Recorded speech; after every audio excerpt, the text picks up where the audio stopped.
Rida says, I want to ask a question regarding washing impure clothes in automatic washing machines.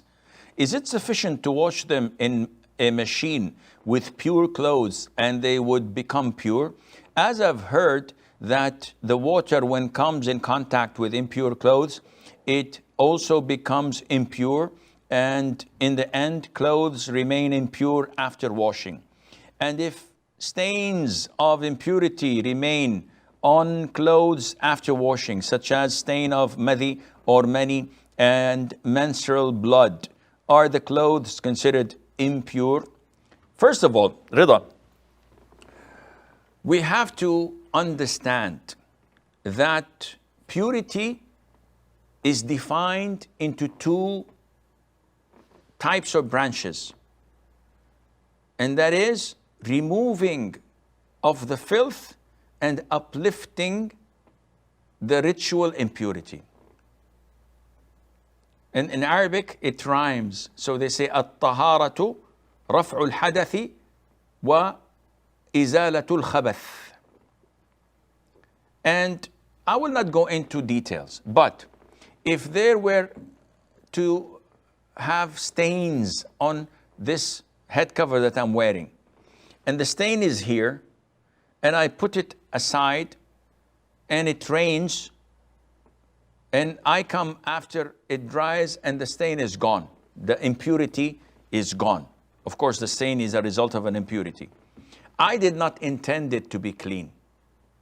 It was just cleaned by the rain by itself.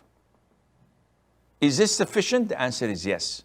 Because removing the filth, the impurity, does not require an intention. Anything that removes the physical impurity is sufficient. And to the extent that scholars say that removing an impurity does not even require water. If it was removed by another liquid, another thing, this is sufficient. Unlike wudu, you cannot perform wudu except with water. But removing the filth, the najasa, the impurity, can be done with any substance. Now, as you have stated, Rida, scholars said that the amount of water to remove an impurity must be overwhelming. This is what the scholars say. However, overwhelming does not mean 10, 15, 20 liters of water. The nomad who came and urinated in the masjid, the Prophet told the companions to bring a bucket of water and pour it over it. He did not order them to dig it out and take whatever is there or wet and put it outside of the masjid. No, just pouring water over it would suffice, because the water would mix with urine, dissolve it, and it's gone.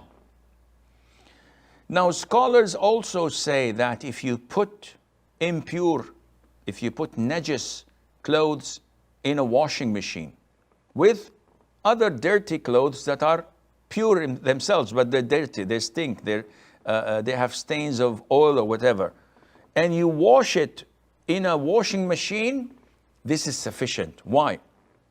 Because it's soaked in water, and it is washed thoroughly, the water is rinsed, it's spinned, then again clean water is put in, the same process is done, it's spinned, then rinsed. This by itself is sufficient to clean your impure clothes. Now we come back to the issue of stains.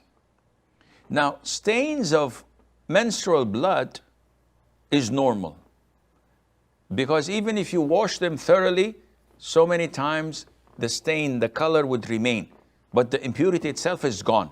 So the scholars say that the stains that remain after washing it has no impact. They have no impact on the purity. The garment is pure. Though there is stain marks, but it was washed, and this is sufficient for it to be clean, to be used. So don't have the whispers of shaitan messing up with your head. This is inshallah all legit, and it is clean.